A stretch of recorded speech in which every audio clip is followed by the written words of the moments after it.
Kembali kepada isu perang Yamamah tadi. Awal strategi yang dipimpin oleh Khalid bin Al-Walid ni, sahabat-sahabat ni dipecahkan sama seperti strategi yang dimainkan oleh Musailamah. Musailamah dia pecah tentera dia kepada 3. Hak bahagian tengah dipimpin oleh diri dia sendiri. Dia jadi pemimpin bahagian tengah. Bahagian sayap kanan ada seorang lelaki yang bernama Muhakim bin Tufail. Muhakim bin Tufail. Di sebelah bahagian sayap kiri, pemimpin dia Ar-Rajal. Itu sebelah Musailamah. Manakala di sebelah tentera Islam ni, hak tengah dipimpin oleh Khalid bin Al-Walid. Hak tengah. Bahagian sayap kanan dipimpin oleh adik kepada Saidina Umar, iaitu Zaid bin Al-Khattab, adik Saidina Umar. Sayap belah kanan. Belah kiri, seorang lelaki yang bernama Abu Huzaifah. Kalau Zaid bin Khattab, mungkin ada kita yang pernah dengar nama dia. Abu Huzaifah di sini bukan merujuk kepada Huzaifah Al-Yamani, penanggung dan pemegang rahsia Nabi. Bukan. Huzaifah Al-Yamani orang lain. Abu Huzaifah ni adalah anak kepada Utbah bin Rabi'ah. Utbah bin Rabi'ah. Utbah bin Rabi'ah. Adik-beradik dia Al-Walid bin Utbah. Antara dua nama yang pernah didoakan laknat oleh Nabi. Dulu sebelum berlaku perang Badar, selepas peristiwa hijrah, Nabi pernah mendoakan laknat kepada 7 orang musuh. Antara yang didoakan laknat Abu Jahal. Yang didoakan laknat Umayyah bin Khalaf, tuan kepada Bilal tu, hak siksa Bilal tu. Lepas tu Utbah bin Rabi'ah, Al-Walid bin Utbah, Al-Mughirah apa. 7 orang ni lah hak Nabi doa tu, perang Badar hak ni KO paling awal. 7 tu hak KO paling awal hak ni lah. Abu Jahal pun mati perang Badar, semua nama tu mati perang Badar. Tapi alhamdulillah keturunan dia, salah seorang keturunan Utbah bin Rabi'ah, nama dia Abu Huzaifah. Abu Huzaifah ni jadi pemimpin sayap kiri. Dalam pemimpin sayap kanan, sayap kiri itu juga, mereka berperang. Dan sentimen sinonim peperangan Nabi-Nabi hantar sebelum ni pun, ada panji-panji ataupun liwak yang mewakili sahabat Muhajirin, yang mewakili sahabat Ansar. Sahabat Muhajirin dipegang oleh seorang lelaki yang bernama Salim. Hak Ansar dipegang oleh sahabat yang bernama Sabit bin Qais. Baik. Apa hubungan Salim dengan Abu Huzaifah tadi? Sebab tu dalam hadis Nabi, Nabi kata, pelajarilah Al-Quran, ambil ilmu Al-Quran ni daripada 4 orang ni. Kalau nak belajar Quran, Nabi pesan pada sahabat-sahabat, ambil ilmu Al-Quran daripada 4 orang ni. Nama pertama yang Rasulullah sebut ialah Abdullah bin Mas'ud, hebat dalam ilmu Quran. Yang kedua, Nabi sebut nama Ubay bin Ka'ab, hebat Al-Quran. Yang ketiga, Mu'az bin Jabal, hebat Al-Quran. Yang keempat, Nabi sebut Salim maula Abu Huzaifah. Jadi Salim pun jadi pemegang bendera Muhajirin. Abu Huzaifah, tuan dia tu, jadi ketua sayap kiri. Dua-dua ni Allah takdirkan syahid dalam medan perang Yamamah ni. Yang lebih awal meninggal tuan dia, Abu Huzaifah. Dan waktu, siapa tadi? Allahu Akbar. Salim tadi hampir nazak, dia masih tanya kepada sahabat yang duk pangku dan papah dia tu. Dia kena teruk dah. Jadi dia tanya bagaimana keadaan tuan dia, maula dia, Abu Huzaifah. Dia habaq kat dia, Abu Huzaifah dah lebih awal syahid daripada kamu. Lalu dia senyum. Dia kata, kalau ditakdirkan Allah, aku juga syahid pada hari ini. Lepas pada peperangan ni, ambil mayat aku, angkat usung, pergi letak sebelah tuan aku, Abu Huzaifah. Itu antara pesanan dia kepada sahabat-sahabat sekiranya dia mati syahid. Peperang Yamamah ni peperangan dahsyat, tuan-tuan. Nanti kita akan cerita beberapa clue mengenai peperangan ni. Baik. Peringkat awal, strategi yang diatur oleh Khalid bin Al-Walid ni, memang berjaya dan menjadi, yang menyebabkan musuh ni terpukul dan hampir mundur ke belakang.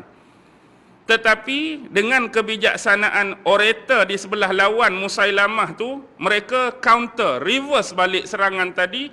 Akhirnya geng-geng Islam pula terpukul ke belakang.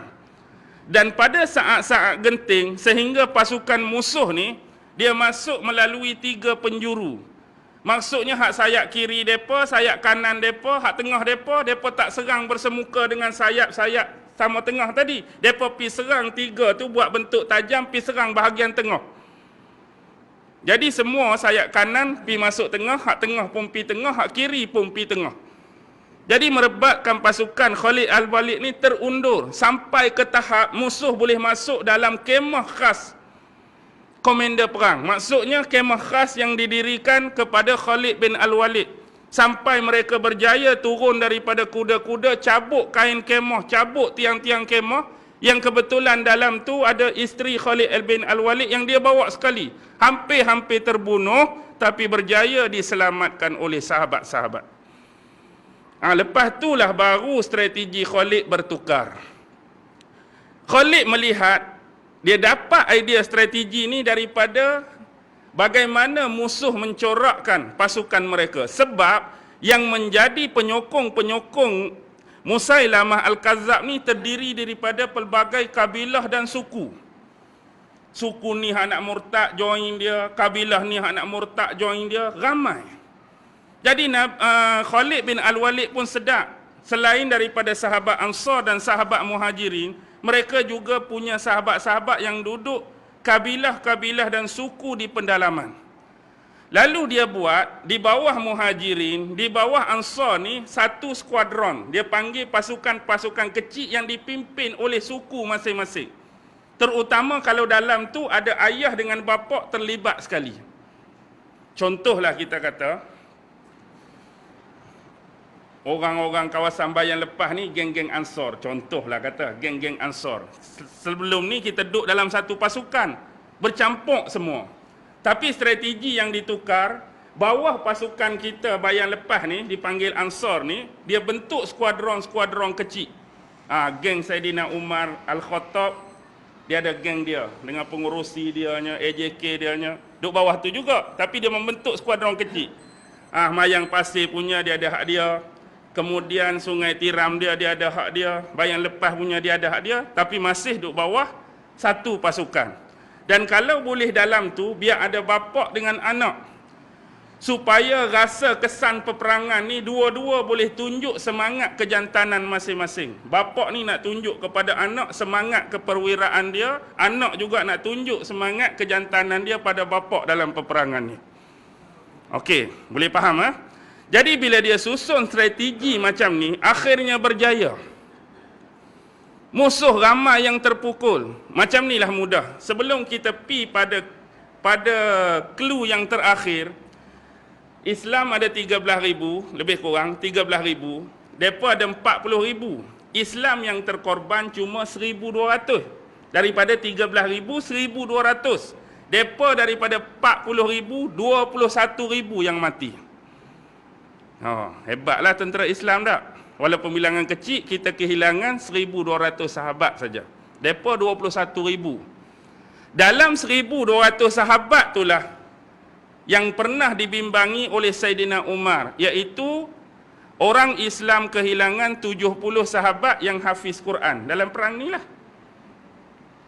70 sahabat Nabi tu daripada 1,200, yang meninggal tu 70 orang hafal Quran.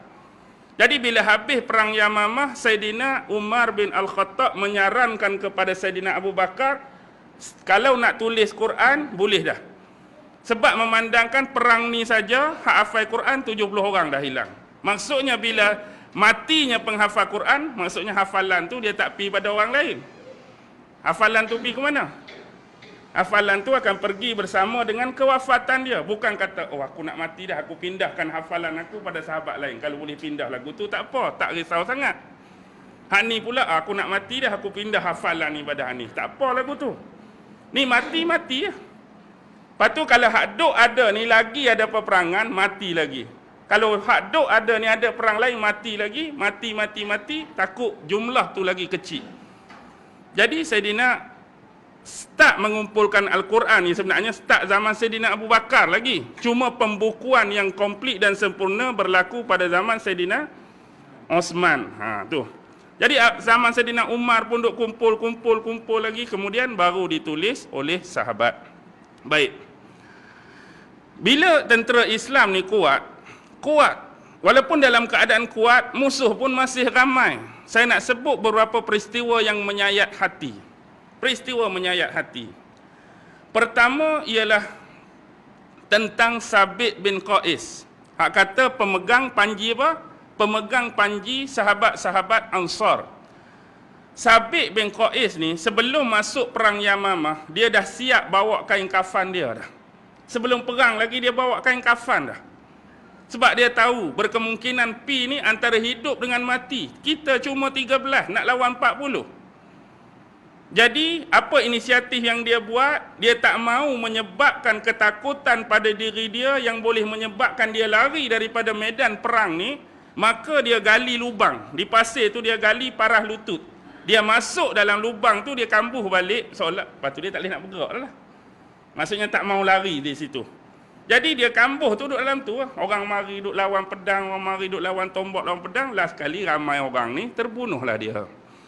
Matilah dia dalam keadaan syahid. Lepas tu sahabat lain ambil pula panji yang dipegang oleh dia, meneruskan perjuangan. Bagaimana pula dengan bahagian sayap kanan yang dipimpin oleh Zaid bin Khattab? Zaid bin Khattab, adik Saidina Umar, juga gugur.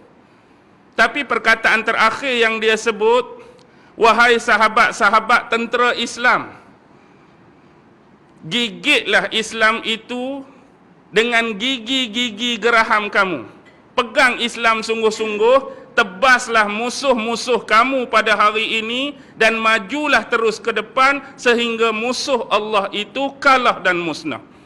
Sesungguhnya aku sesekali tidak akan mengucapkan kalimah ataupun perkataan selepas ucapan ini. Maksudnya inilah ucapan terakhir dia. Lepas pada ni aku tak mau cakap dengan siapa-siapa, aku nak terjun dalam peperangan. Sama ada peperangan ni berakhir dengan dua benda. Pertama, kekalahan dan kematian Musailamah, ataupun yang kedua, aku sendiri syahid menemui Allah Subhanahu wa taala. Itu kata-kata Zaid bin Khattab, adik kepada Saidina Umar, yang juga terkorban. Dan juga terkorban ialah pemegang panji Salim tadi, sahabat-sahabat Muhajirin. Salim ni dia punya kontur tubuh, kalau kita baca, dia taklah nampak sekuat sahabat lain.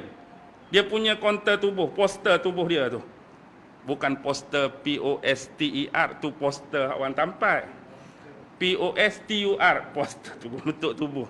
Takut entah apa ustaz poster ni. Okey. Tak berapa kuat. Jadi sahabat-sahabat ni ada yang tak berapa yakin dia jadi pemegang liwat, pemegang panji tu.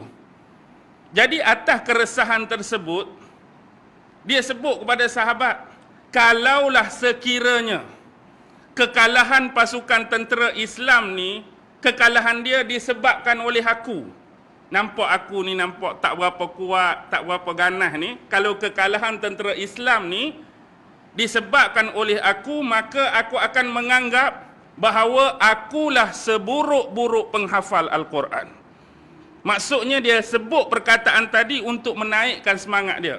Maknanya kalau Islam hari ni kalah, kamu semua ni sahabat Muhajirin hak duduk belakang aku, hak pegang bendera ni kalah disebabkan musuh pandang aku ni lemah, maka aku menganggap aku ini adalah seburuk-buruk penghafal Al-Quran. Untuk menaikkan semangat dia. Akhir sekali dia maju ke medan dan dia sendiri terkorban. Itulah yang saya sebut tadi, yang dia minta selepas kewafatan dia syahid, letak dengan tuan dia Abu Huzaifah Salim, orang yang hebat ilmu Al-Quran, yang pernah disabdakan oleh Rasulullah.